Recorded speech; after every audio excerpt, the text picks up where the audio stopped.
मन गोविंदा गोविंदा गोपाला गोविंदा गोपाला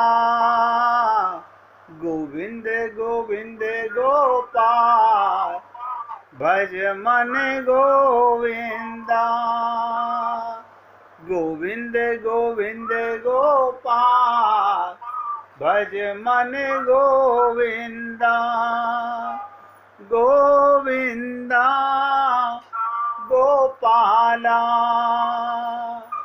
गोविंदा गोपाला गोविंद गोविंद गोपाल भज मन गोविंदा। सभी पुण्य आत्मा बहुत एकाग्रचित होकर सुनिएगा। ये एक ऐसा कबीर जी की चर्चा चली जो आप हम लोगों के लिए बहुत इम्पोर्टेंट है। कैसे रखोगे इस चादर को निर्दोष? हमारा मन, हमारा चित्त दोष कैसे हो गया? और सब कहते हैं हमें कोई दोष नहीं है। हमारे गुरुदेव कहते थे, किसी से पूछा हाउ आर यू, एक जवाब देते हैं ऑल राइट। एक भी राइट नहीं है। अंदर जो भरा हुआ है सब रोंग ही रोंग है। मैं अपने सहित बोल रहा हूं आपसे। तो कैसे रखेंगे इस चादर को निर्दोष? तो बहुत से लोगों को बहाने मिलते हैं, हम गृहस्थ हैं। तो मैंने बता दिया, कबीर भी गृहस्थ हैं, पत्नी भी है, बच्चा भी है, कमाते भी हैं, घर लाते भी हैं।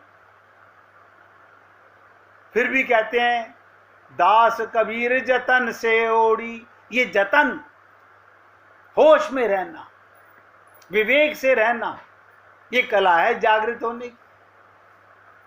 आप हम लोग सत्संग में थोड़ा बहुत होश आता है, लेकिन वापस सत्संग खत्म, वही ढाक के तीन पात हो जाते हैं। ध्यान दीजिएगा, जागृत चेतना। आप ये शरीर जैसा जड़ नहीं हो, आप जागृत चेतना हो। करो जो कर रहे हो, ध्यान दो, जो कर रहे हो करो, जो करना पड़ रहा है, जो नियति है पूरी करो। आपको जैसा कार्य भगवान ने दिया, कोई वकील है वकालत करेगा, कोई प्रोफेसर है ज्ञान बांटेगा, टीचर है बच्चों को विद्या देगा, कोई दुकानदार है दुकान करेगा, कोई कुम्हार है बर्तन बनाएगा। जैसा जिसको कर्म दिया गया करो, जो कर रहे हो, जो करना पड़ रहा है, जो नियति है पूरी करो। भागने से कोई प्रयोजन नहीं। देखो मेरे शब्दों को नोट करना, भागने से कोई प्रयोजन नहीं है।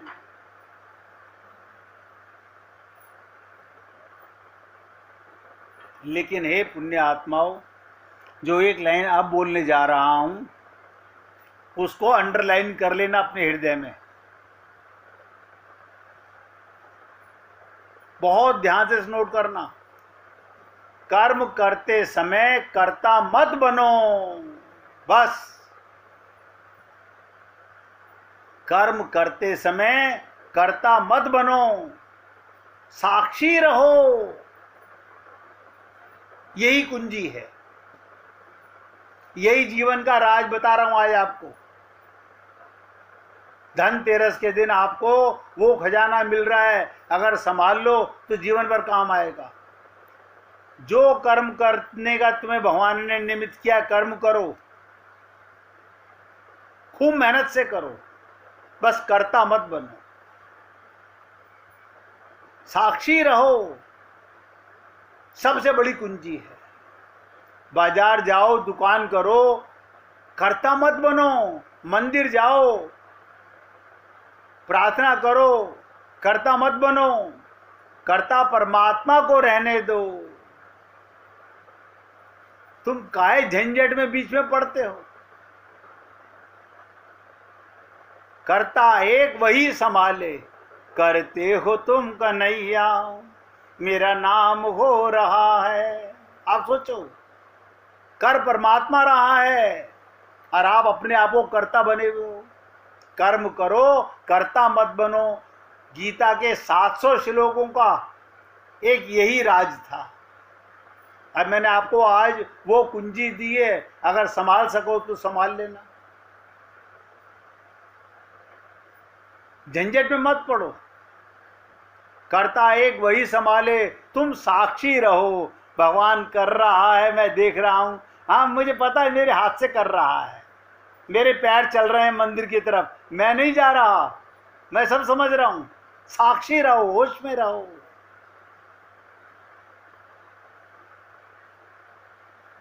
कैसे? अब उसका एग्जाम्पल भी बता देता हूं। तुम साक्षी रहो, तुम जैसे अभिनेता हो। डायरेक्टर क्या कहता है? तुम्हें कुम्हार बनना है, तुम्हें दर्जी बनना है, तुम्हें चमार बनना है, तुम्हें किसान बनना है। आप बताइए, पिक्चरों में आप देखते हो जो किसान का रोल करता है वो किसान बनता है क्या? दिखता किसान है।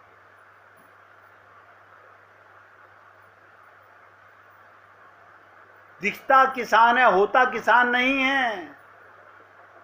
एक पार्ट जीवन में तुम्हें मिला है, एक रोल ड्रामा के लिए मिला है, एक हिस्सा मिला है, वो तुम्हें पूरा कर देना है। अब आपको कोई रामलीला में राम बना दे तो तुम राम बन गए क्या? तुम्हें कोई रावण बना दे तो क्या तुम रावण बन गए क्या? होश में नहीं है ना। जैसे तुम राम बने रामलीला में, तो जरूर तुम्हें रोना है, सीता चोरी जाएगी, तुम्हें एक्टिंग करनी है। अब ध्यान दो, सीता चोरी गई, तुम एक्टिंग करोगे। वृक्ष से पूछना पड़ेगा, कहाँ है मेरी सीता? ची पुकार मचाना पड़ेगा, ये सब करना पड़ेगा। लेकिन भीतर भीतर ना तुम्हारी सीता खोई है ना कोई मामला है, ये होश है।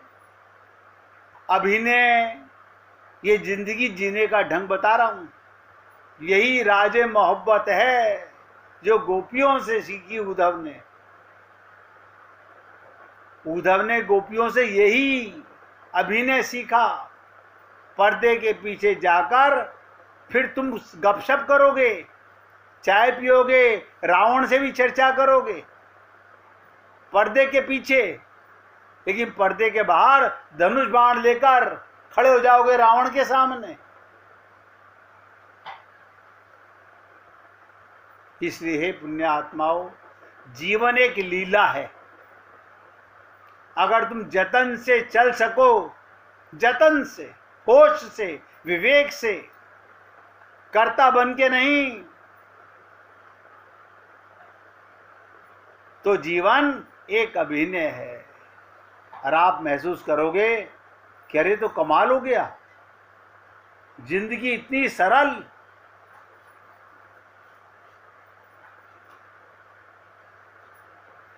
जिंदगी इतनी सरल कि कुछ करना ही नहीं।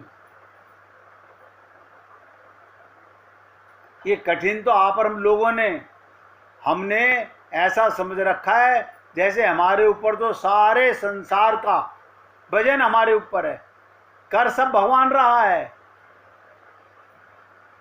बस हम दुख किस बात का भोग रहे हैं? कर्ता बन करके।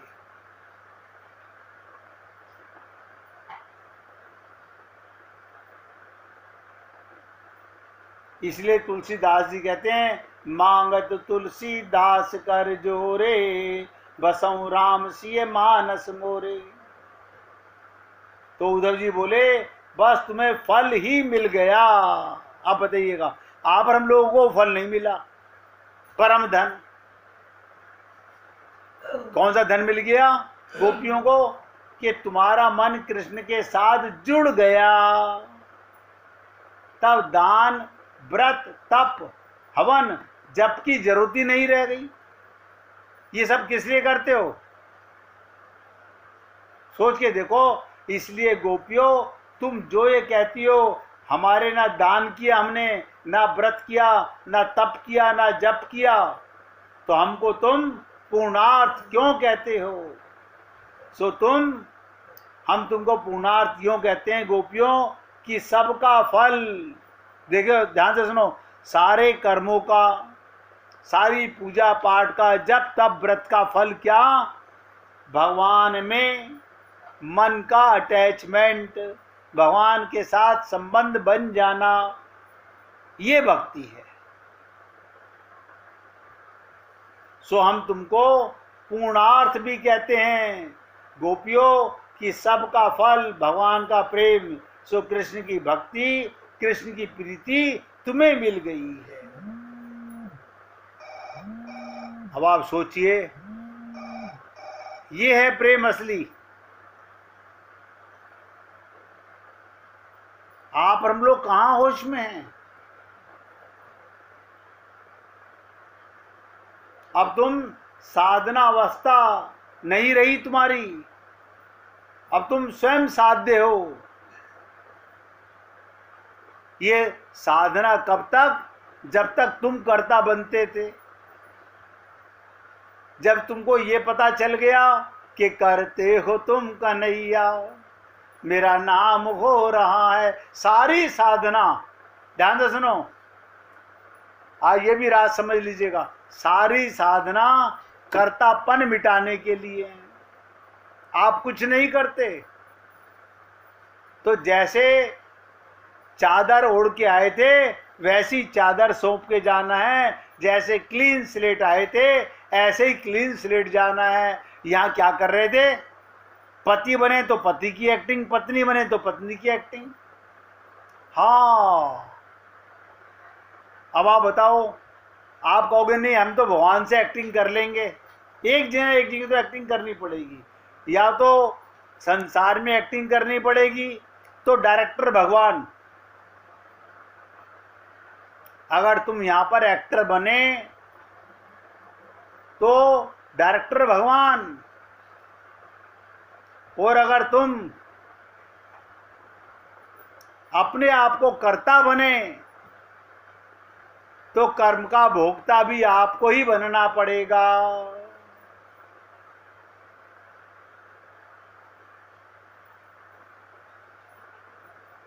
अब इसके आगे की चर्चा तो मैं सुनाऊंगा 5 दिन के बाद में, 4 तारीख को। अब लगे हाथ एक कथा और सुन लीजिए, बहुत ध्यान सुनिएगा। बड़ी पुरानी कहानी है। महाराष्ट्र में एक संत हुए रामदास, नाम भी सुना होगा आप लोगों ने, हो सकता है कथा भी सुनी हुई हो। उन्होंने राम की कथा लिखी।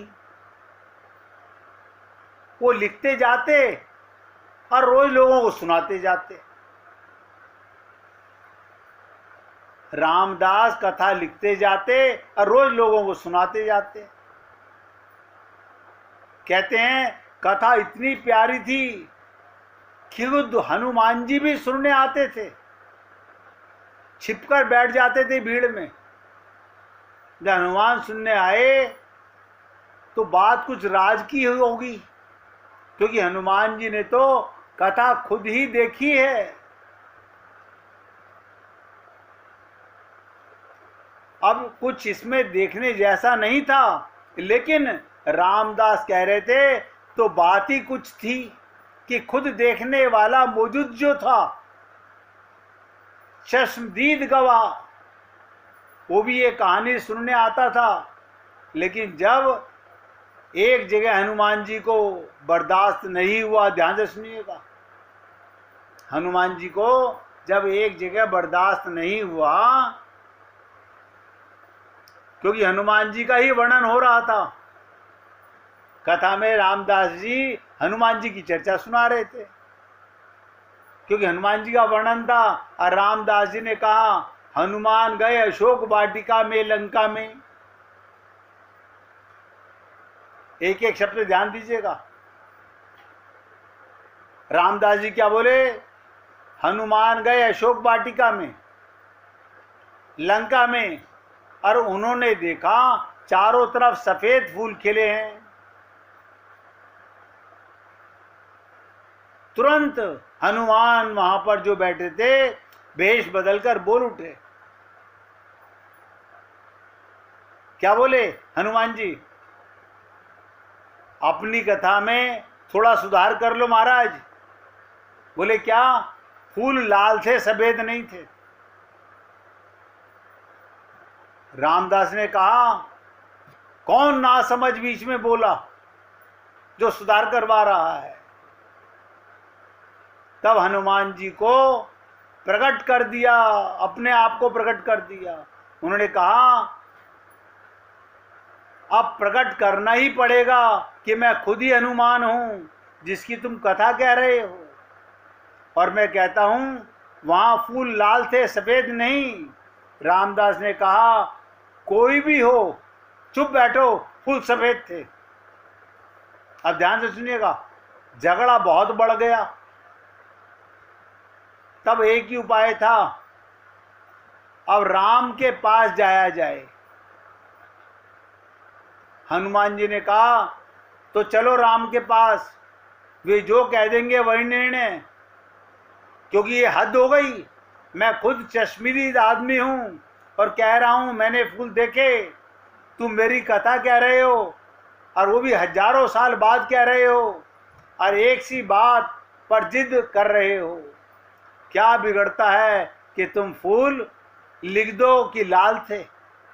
पर रामदास ने कहा बिगाड़ने का सवाल नहीं, जो सच है सच है, फूल सफेद थे। ध्यान से सुनिएगा। झगड़ा प्रभु राम के पास गया और राम ने हनुमान से कहा तुम चुप रहो, ध्यान दो। अब बहुत गहराई से समझने का प्रयत्न कीजिएगा।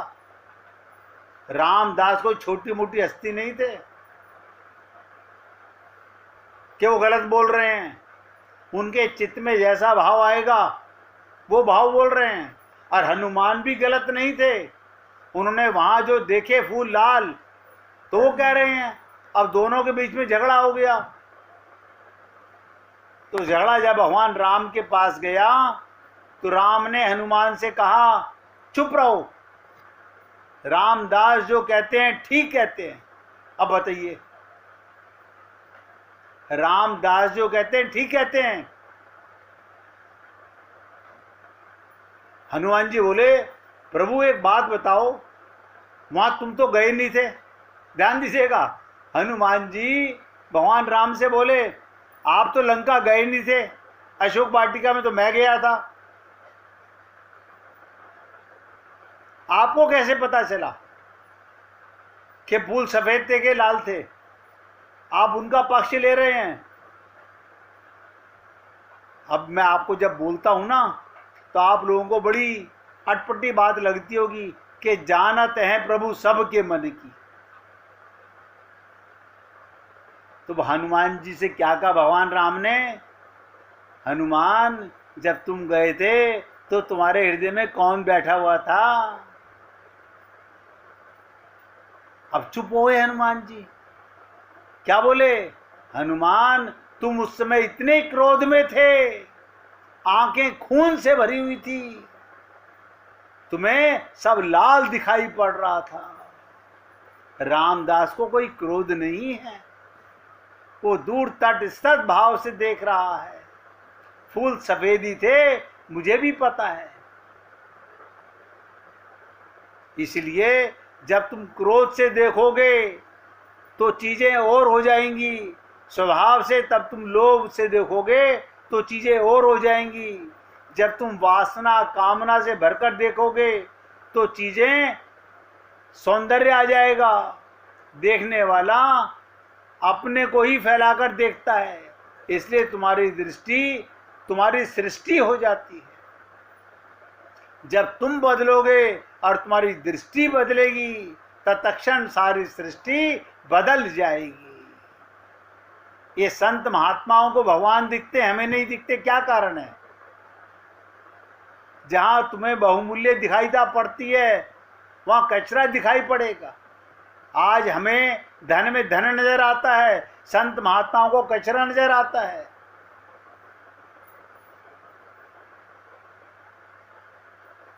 परमहंस, उन्हें पैसे से बहुत प्यार था। वो एक हाथ में मिट्टी और एक हाथ में धन लेके कहते थे मिट्टी ही है धन, जिसने तुमने असार समझकर छोड़ दिया।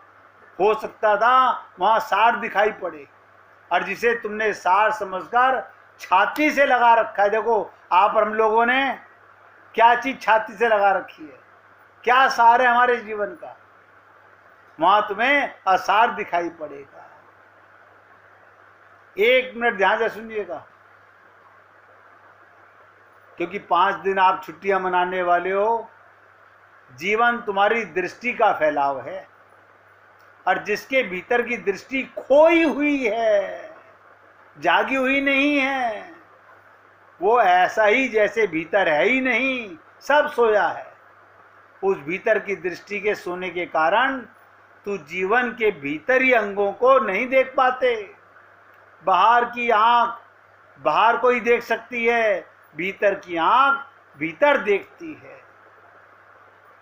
तुम देखते हो मुझे, लेकिन अगर बाहर की आंख से देखते हो तो तुम मेरे शरीर को देखोगे, तुम मुझे ना देख पाओगे। अगर तुम भीतर की आंख से देखते हो तो मुझे पाओगे। तब ये शरीर सिर्फ घर रह जाएगा, ऊपर के वस्त्र, भीतर की चैतन्यता आविर्भाव हो जाएगा। इसलिए हे पुण्य आत्माओं, हम आज तक अपने आप को नहीं दे सके। अगर तुम सिर्फ कानों से कथा सुनते हो तो बाहर के कानों से सुनते हो। अगर तुम संत के शब्द हृदय में उतारते हो, हृदय में पी पाओगे, तो भीतर का कान तुम्हारा जाग जाएगा। तो भगवान राम हनुमान से कहते हैं तब तुम मेरे अर्थ को समझ पाओगे, क्योंकि शब्द तो खोल हैं, शरीर है, शब्द तो शरीर है, अर्थ आत्मा है। इसलिए आखिरी बात, तुम जितने गहरे हो उतना ही गहरा तुम देखोगे, उतना ही गहरा तुम सुनोगे, उतना ही गहरा तुम्हारा सारा अनुभव होगा। तुम अगर छिलके हो तो अनुभव बहुत गहरा ना हो पाएगा। जो अपने को शरीर मानेगा वो संसार को तो समझ पाएगा, उसे आत्मा और परमात्मा का ज्ञान शाब्दिक तो होगा, हृदयंगम नहीं होगा। आज मैं अपने शब्दों को यहाँ विराम दे रहा हूँ। अच्छा लगे तो 5 दिन उत्सव मनाते हुए अपने को कर्ता मत मानिएगा, भगवान को करने दीजिएगा। जो करे सो हरि करे। कल राजकुमार जी भजन सुनाना चाहते हैं भाई, आज सुनाओ सुनाओ।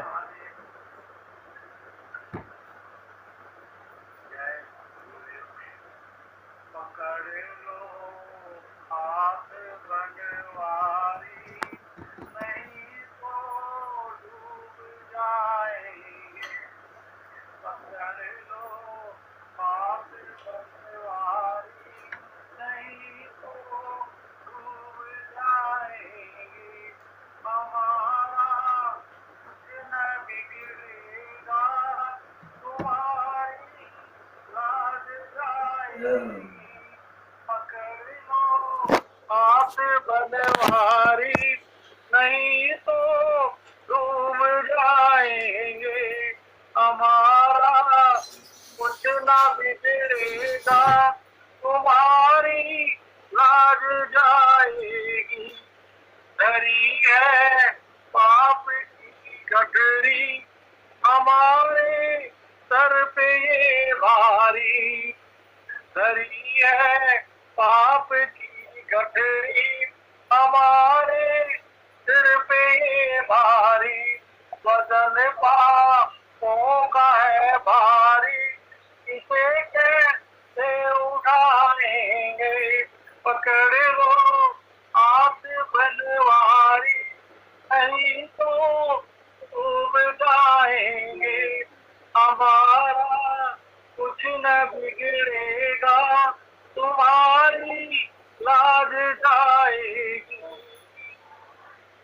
होती है भंवर में नैया, प्रभु अपनी डूब जाएगी।